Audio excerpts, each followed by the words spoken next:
guys, welcome to another episode of Truthcast. Yes, so today bado tuko na topic mzito. Hii hata sijui nitaanzia wapi. Laughing, it is too personal. Laughing, mwenye alichagua hii topic ni mimi alikuwa na target. Ni wewe? I see mimi. I think you're ni mimi. Ni wewe. Spencer. I was kama going hizi za through it. Psychological topics. Yeah. Spencer, you were going through it. Unaona venye mnanicheka, si unaona? Si unaona venye mnasema? Answer. It's okay. So, we want to talk about, unajua, there are times in life you feel like you've been left behind, especially watu in the 20s wanna achieve a lot, so you're bound to really feel like you've been left behind in life. Yeah. So, I don't know if my friends here have such experiences. I shall go ahead and share mine, and then we shall see Yeah. if they are also going through it like me. Moments where I felt like I was left behind were in 2019. How old was I then? I think I was 22 or 23. 22. 22. I was feeling left behind kwa sababu most of the people tulitoka nao high school, they were earning sijui what figure salaries. The people had gone abroad. You know, like people were living what I thought was the it life. Na mimi bado niko tu kwa streets za Joska.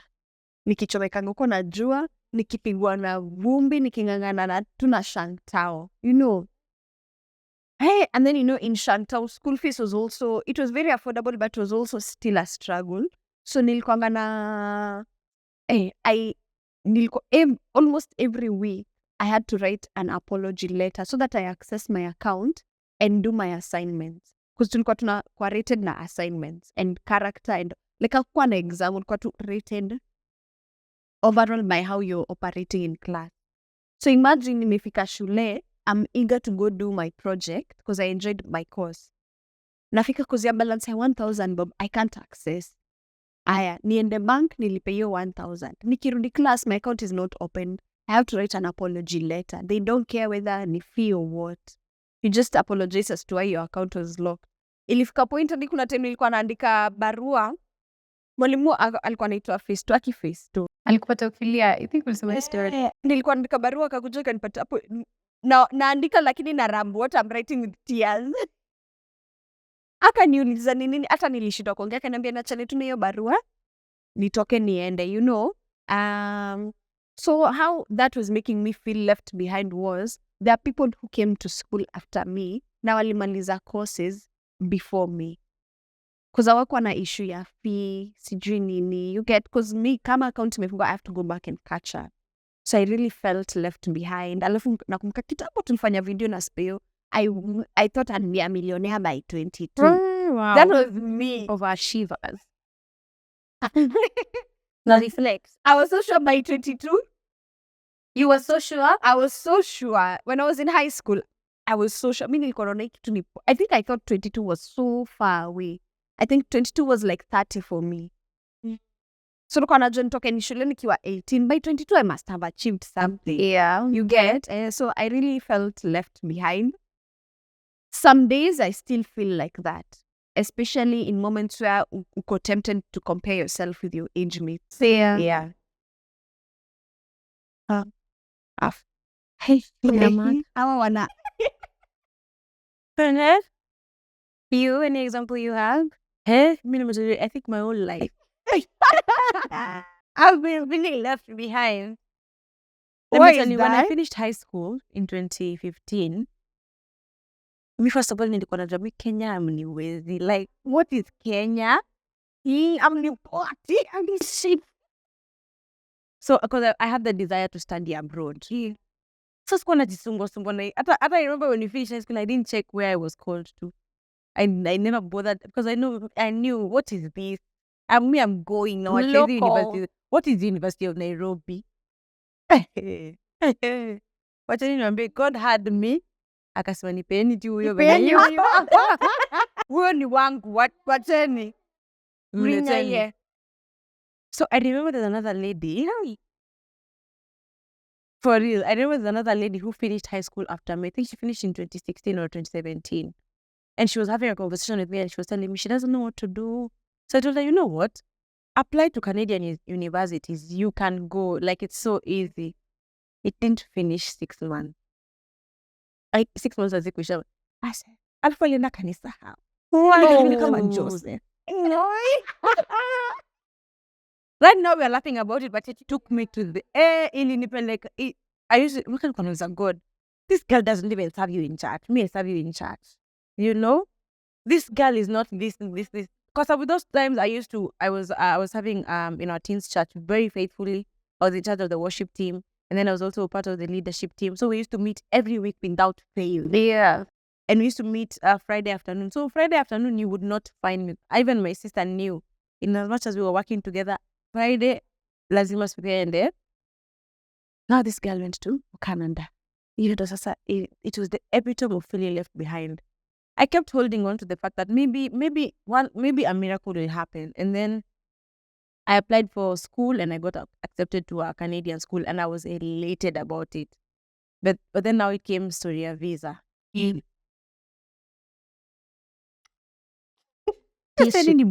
tissue. I applied for the visa the first time because my brother was helping me with the application. You know, I tried to seek for help from people that I thought were going to be happy about trying to help me. And don't call me, I'll call you. You know, I wrote emails that were never responded to. And these are people that were very dear to me. Like, I thought they'll want this for me the way I want it for myself, because it's going to make me better, you know? And and then I applied for the visa the first time. It was rejected. Anga nyeusi ilikuwa juu yangu. And then my brother was able to convince me to, don't worry, we'll make the application again. We applied the second time. It was rejected for the same reasons as the first. I told my brother, you know what? I'm done applying, because it's also costly, even on him. Like, on the way to apply, at that time I had a plan B, because nilikuwa nimeenda already Daystar, nimeangalia fees nini. And then at that time I remember feeling very angry, because you know me, I've always wanted to do these health courses. Nikasema hata hizo health courses nitafanya marketing. My brother was like, you will not do that marketing. So it was a very huge, you know, tug of war. Finally, my mom, you know, their mothers normally come, and then they call her that thing. So she begged me to you know, do psychology, because, you know, it suits me. So I did it, and I fell in love with it. But even as I was doing psychology, I still kept feeling indeed. I should have. Yeah. And then another way I felt left out is you know, this meme where someone normally asks, where were our parents when other people were stealing land?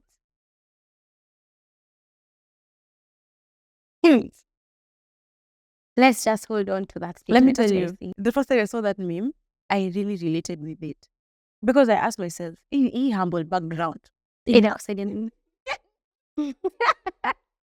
Humility. And ilikuwa inanipo, because tunapa tunasema we come from humble background. Okay, how can we make the background better? You know, how can we tunashangapo me come from here? Wetin well. Like, it's a good thing. Alafu tena wengine sasa wanakuja wanasema if you broke at 30, you're the problem. Yeah, you're the problem. I know. You remember? Yeah. Hey. And then the last part I felt left behind is in my music. Because people, let me tell you, most of the people we listen to, or rather that I listen to, what were, you know, essay, Maju, wanaweza to record music when they were very young. And you guys remember that recording I did in 2019? I remember feeling very fulfilled, because I was like, at least I'm starting out, you know, because kuna hiyo desire umeandika songs, ujui ufanya nini nazo, ujui uanze wapi, alafu COVID ikakuja, tuelewe nini naendelea. I remember Swika we were talking, and I was telling you there's a lady I have unfollowed. Juu nikiona tu Instagram yake inapata tu strength. So I unfollowed this lady, and she's an amazing musician and worship leader, but nilimunfollow. Juu nilikuwa naona ini najieka mimi mwenyewe pressure. So yeah, those are the three main ways that I've felt left behind in life. Do I still feel left out in some areas? Definitely. Yeah. We are now on you. Guys. Hey, Kutuona ni kutuona kupumua. Yeah. My heart. I know. Find rest, oh my soul. Why downcast, oh my soul. Hey. So for me, Hi.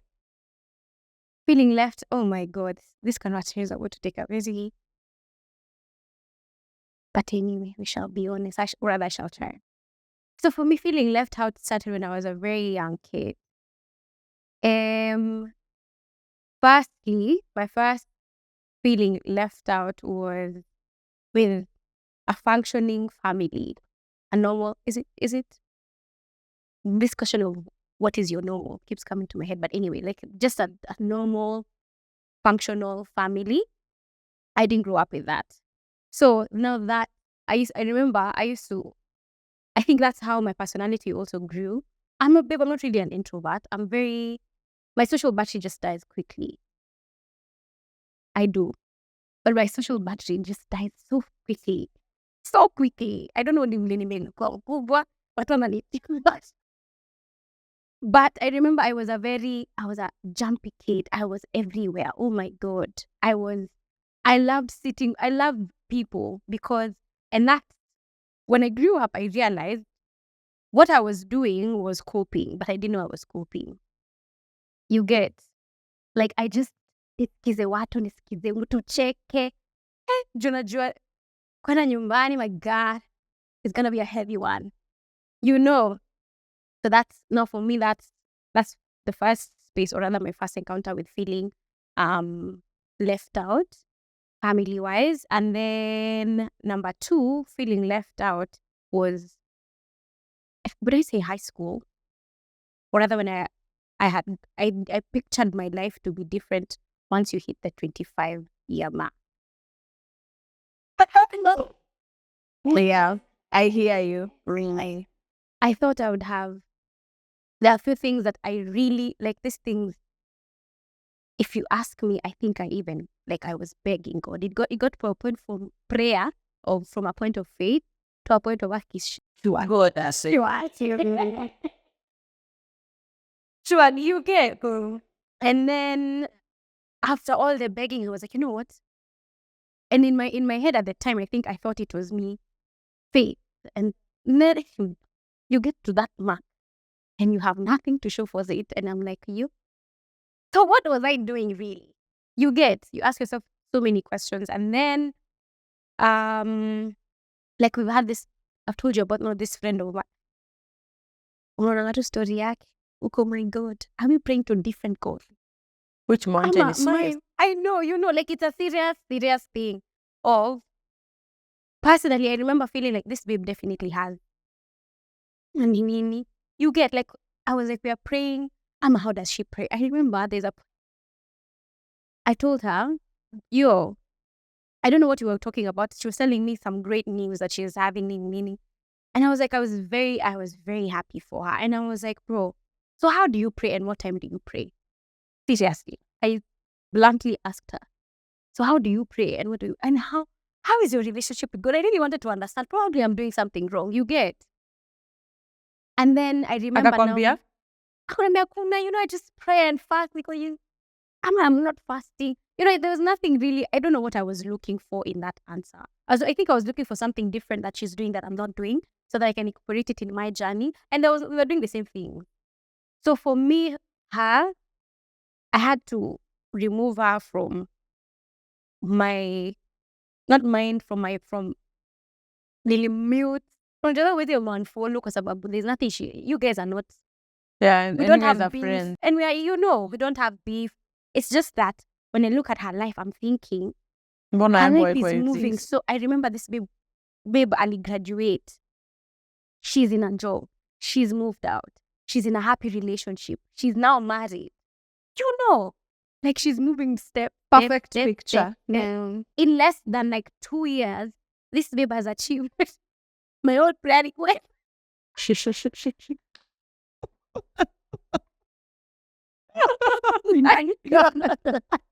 Hey, ni uchawi watu wana but No, watu ambi wanatuandikia hapo quotes, you know, when God Seek first the kingdom Seek of God. first. Because did not seek. Thank you, my sister. So I had to remove this girl. I had to remove her from my focus and just mute her and do all these things for my mental health, because I was really struggling. Ndio nisikufe. Unaweza nipata nilishiria kwa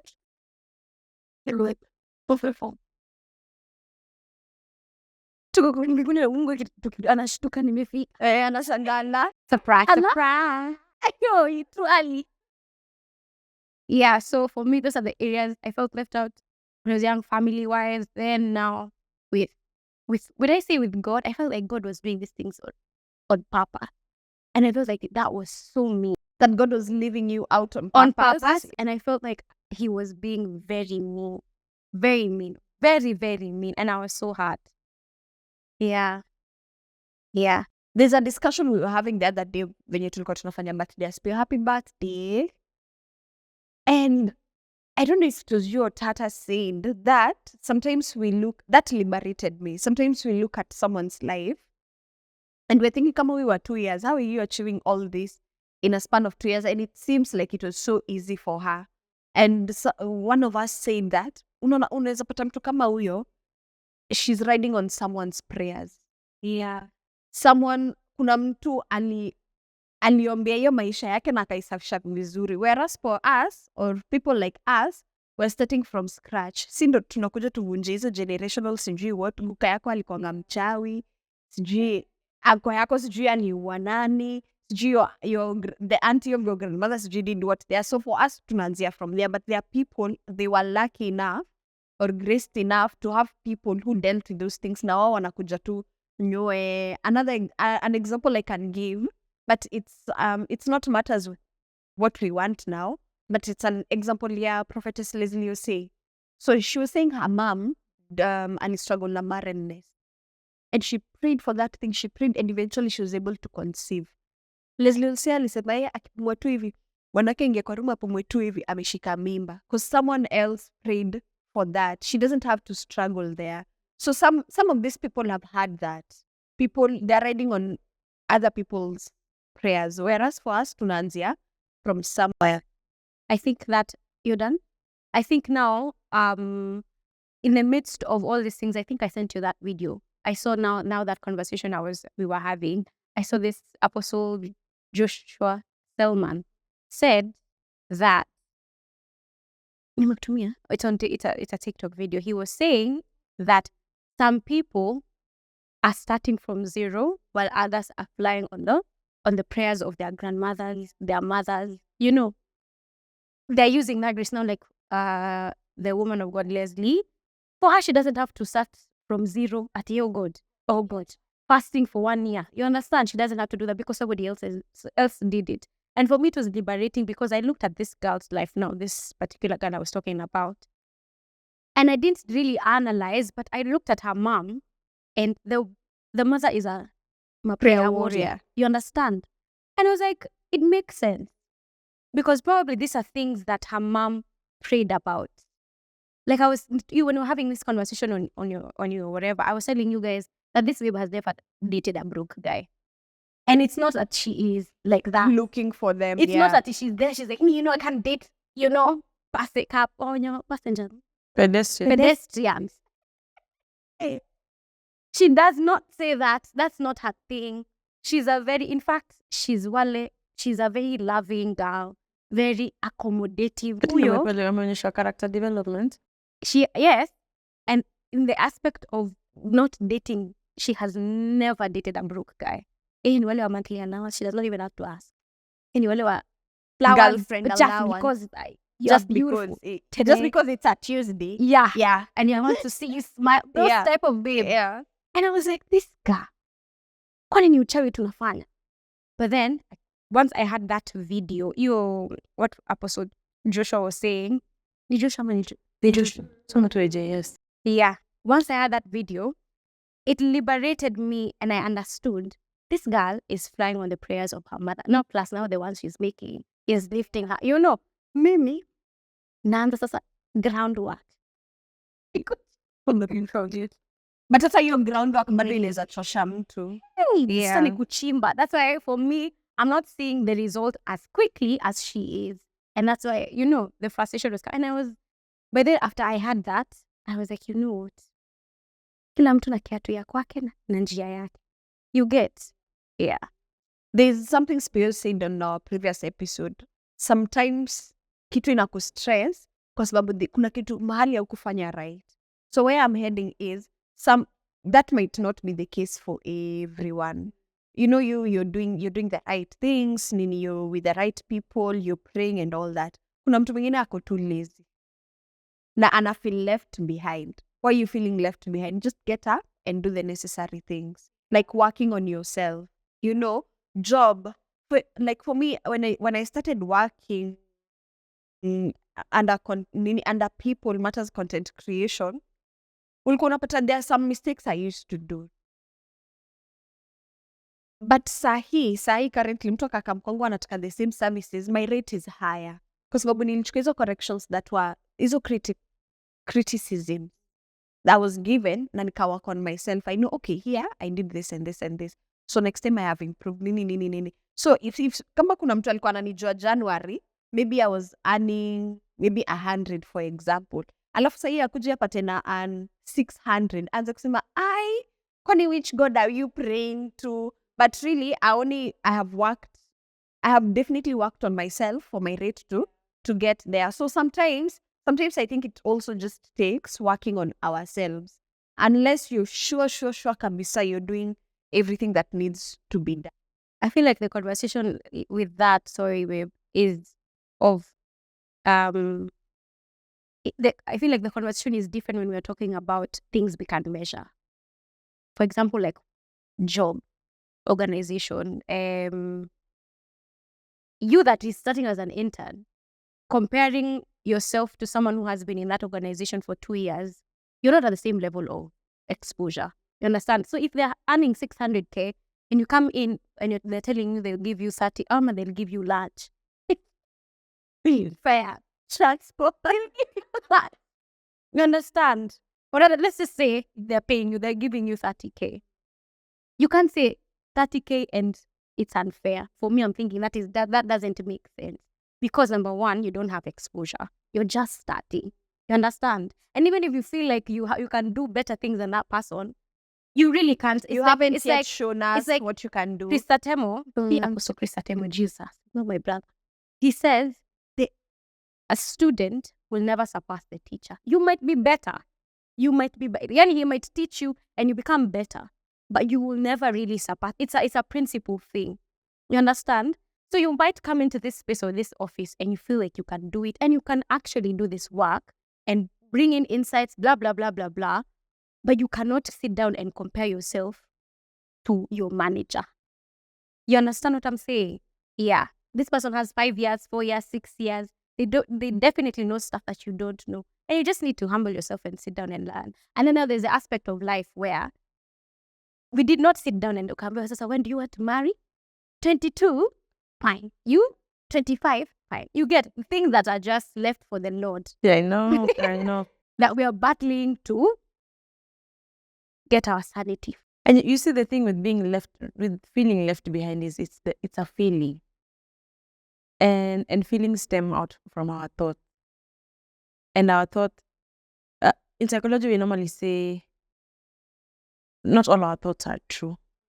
The ones that you have verified are the ones that are true. And when you, so when you, the way you were saying again in our previous episode, when you start thinking, you think and think and think and think and think, and then until you continue to think again. I swear. I know.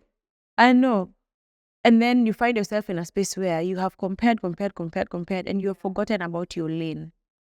Because truth be told, this is not even just for us who are in Christ. This is a principle that cuts across everyone. Kila mtu ako kwa lane yake. And these are some of the things that even cause wrangles, especially in African settings. Well, my brothers are really wapatanangi. Wale wa sister wale wapatanangi. If you check closely, when they were young, these people were the best of friends. But then they started comparing themselves to their counterpart, or they allowed society to infiltrate them with expectations and with thoughts that don't even make sense. Because you know you're a mom, no two children can be the same. Nyota zao ni different. Hii nyota za zingine inawakanga hata wakati jua iko ama, na hii inangoja time zake. There's some people who are very good at sports, others are not. So now for me, the reason I brought that out is because when now I was unfollowing this lady, I've not followed her back. I've not followed her again, and I'll not follow her. But I just told myself, this lady, me, I grew up in Ushago. Nilikuja kushika microphone nikiwa high school. She's grown up in a setting where probably she's a pastor's kid, or her mother's sister is a pastor. So, wanaimba kwa church. We have grown up in two very different settings. I can't start asking God why I was not born where? In the US or in South Africa or wherever. It does not make sense. In fact, if I was God, ningechapa mtu kofi. Because we don't know kwa nini niliku. And this brings the thing of we have to allow God to be sovereign in our lives.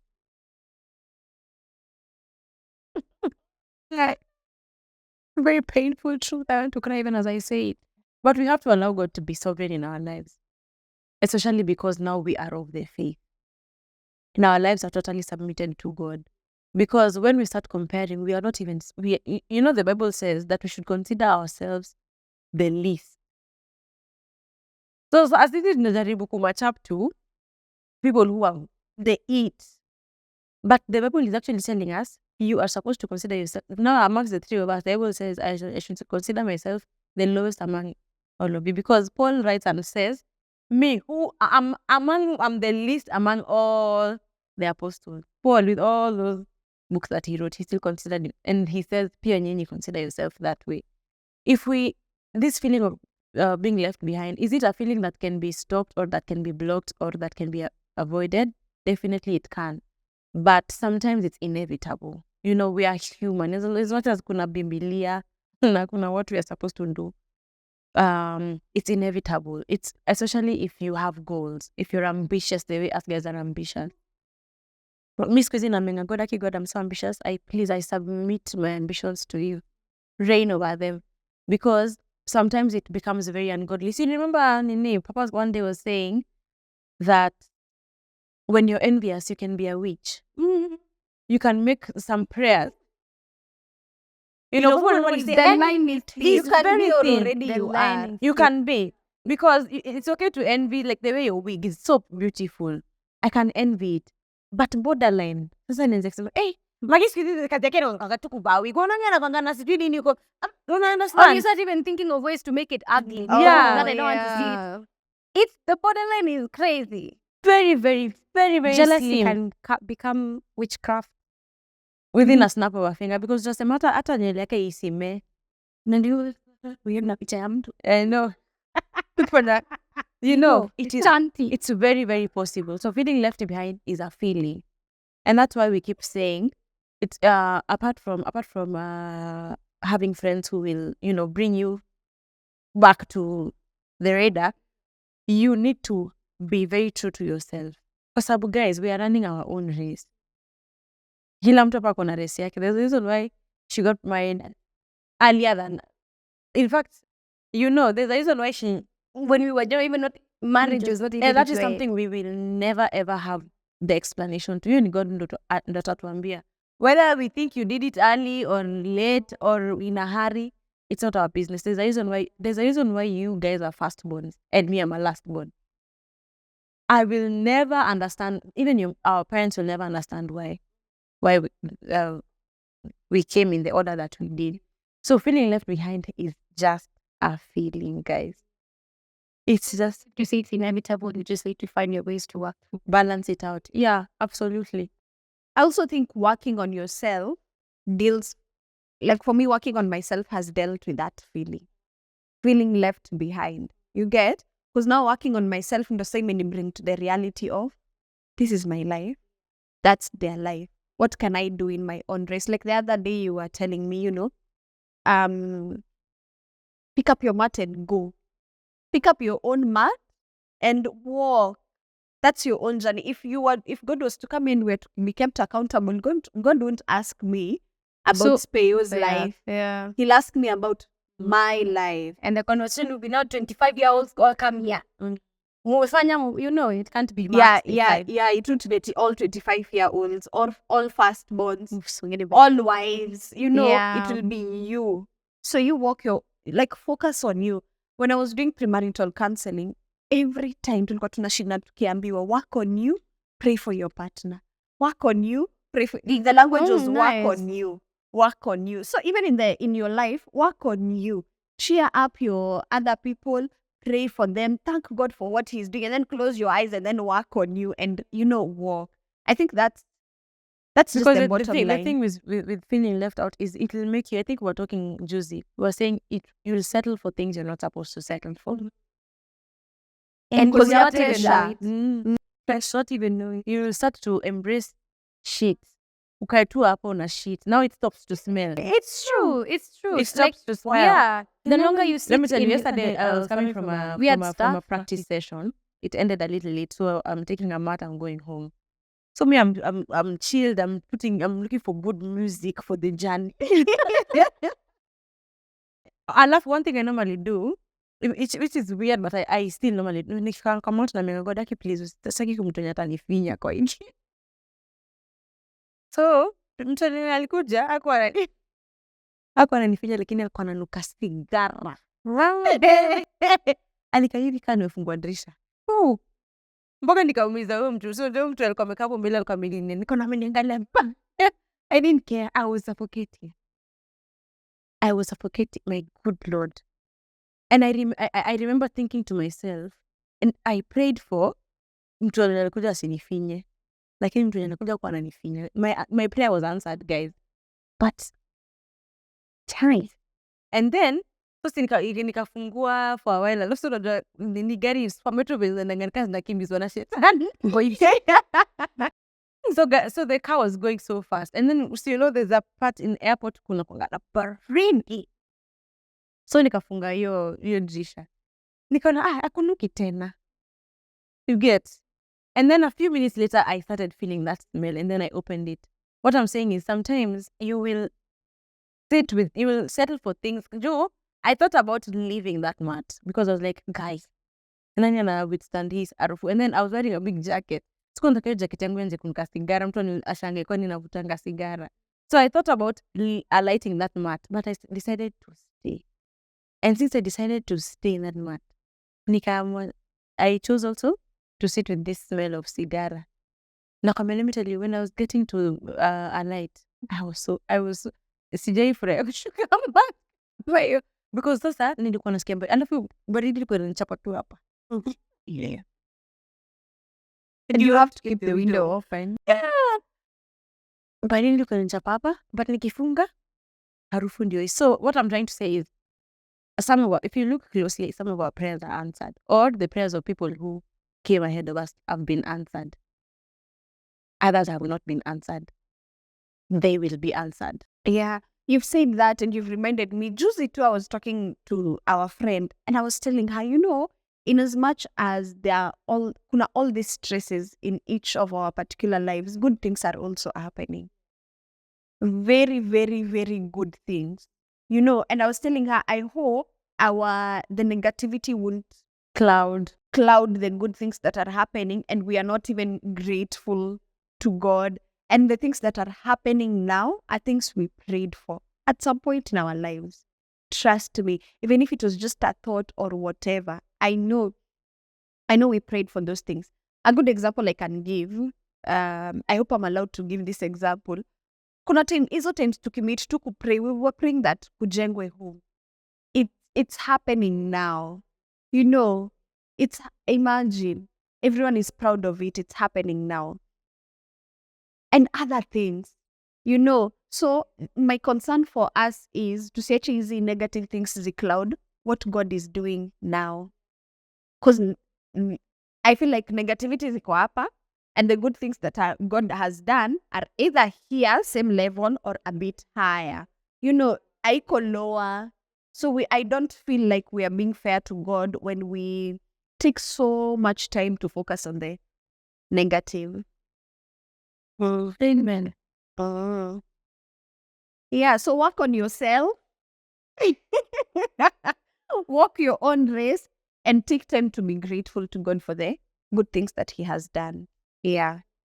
I know this conversation has been a bit mushy, but I believe with all my heart, according to God, no one is behind their time. Of course, there are some people who brought some things upon them, maybe through disobedience, or again, maybe through unavoidable circumstances, losses here and there. But even God is merciful. Yeah. There's restoration. Yes. And I yeah. was going to even say that sometimes God allows some of these things. Maybe that is just supposed to be part of your journey. Yeah, I feel like no one, honestly, for me, I believe that no one can be behind their time.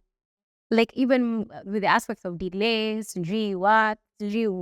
Africans, the witchcraft thing, like everything Your ancestors. included, your ancestors are against your life, everything included. I feel like it is not, It you're doesn't not take God behind. by surprise. Yeah, like he was like, okay, sasa wewe, watu wenyu ni wachawi. Like he accounted for these things. So akasema, by this time, I'll make sure by this, you'll be aware of these things. And you'll this pray will about it. happen. So by this time, utakuwa hapa. It is all planned. Yeah, It is yeah. all scripted, if I may say.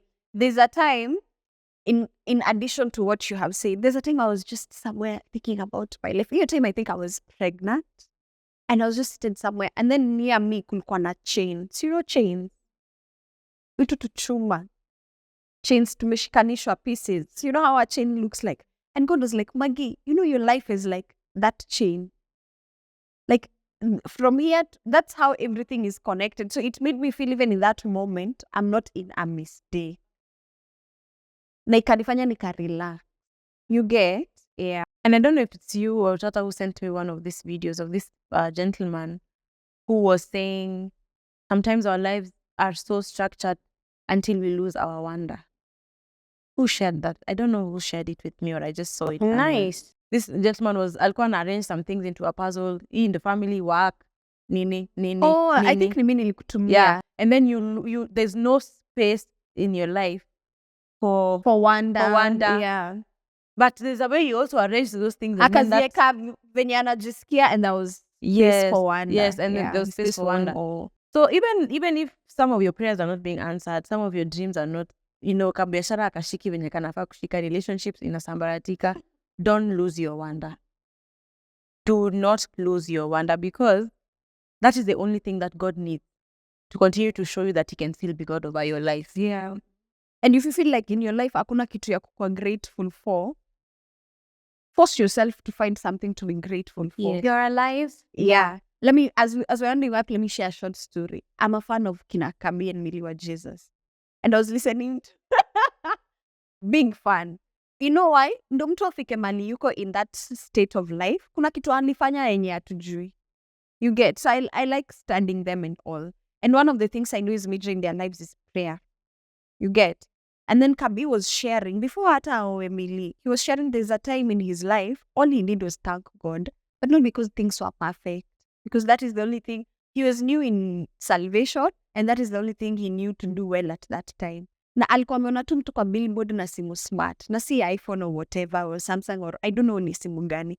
But he couldn't believe it. Juu alikuwa anaishi Kayole, hakuwa anaamini mtu anaweza piga picha ya simu na aiko kwa billboard na hiyo picha.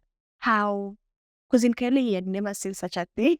So he was like, so in real life people own such phones. Like see TV2 or whatever. So he was like, I want to own such a phone. Akaanza 30 days of Thanksgiving. He went to 60, up to 90. Alikuwa anasema ya ukweli ya Mungu kuna days alikuwa anaamka, there's nothing to be grateful for. But because he has committed himself to be grateful for those days, lazima angetafuta kitu. Hata kama ni kusema, asante God, I have nice nails. Like you're forced to look for something. And in turn, you're forced to want to live tomorrow and the other day and the other day. And eventually you see God working in your life through that. And actually, fun fact, That's how he got his wife. Alisema, I'm doing 90 days of Thanksgiving, and at the end of this 90 days, God, I want a wife. Yeah. So force yourself. Hauwezi kosa kitu ya kukuwa grateful for. You know, even I don't know if it's the Bible ama ni proverb ama ni nini, that heri lion imenyeshewa kuliko a dead dog, a dead one. A dog is better than a dead lion. Yes, a dog is better than a dead lion. Thank God that you're a dog that is better than a dead lion. Yeah. And continue with life. Yeah, that is so true. Guys, mmesikia. This one is a very heavy one. Unasikia tu kubreathe. We are breathing. Yeah. For me, I think my last bit will be word of encouragement. Take it easy on yourself. You've come such a long way. It might not be as evident as others, you know. It might not be measured. The measure might not be the same. But you're where you are right now. You have worked hard in the way, in the capacity that you have. So pat yourself on the back. Jinunule chocolate. Kachini watch movie lala. You know, we try again tomorrow. Yeah? So as we wind up, any other thing to say? As we wind up, guys, make sure to like, comment, share, and subscribe. Na mtutag. Mtutag kwenye. Mimi kwanza sipendi hawa watu. Siko, I watched your video. Silent na sioni watchers, comment. Na unitag, usiniambie please. Ghost viewer. Hata mwenye ako nyuma ya kamera alikuwa ghost viewer. Nakushow. No Aanze comments, no kucomment. nothing. None at all. No straight. Hatupendi comments. Hata mwezi to encourage. Anyway, so you like, comment, share, subscribe, tell your grandmother, encourage Your neighbor, your ancestors, tell all the villagers, tell your villagers. Yeah. Anyway, I hope this episode really edified you. I hope you feel better about your life. It's not as bad. Really, it's really not as bad.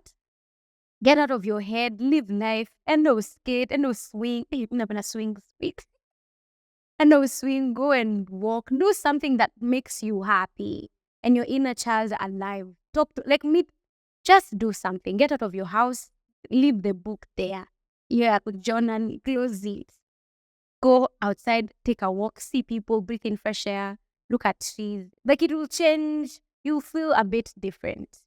So with that, see you in the next video. See you. Bye-bye. Bye-bye.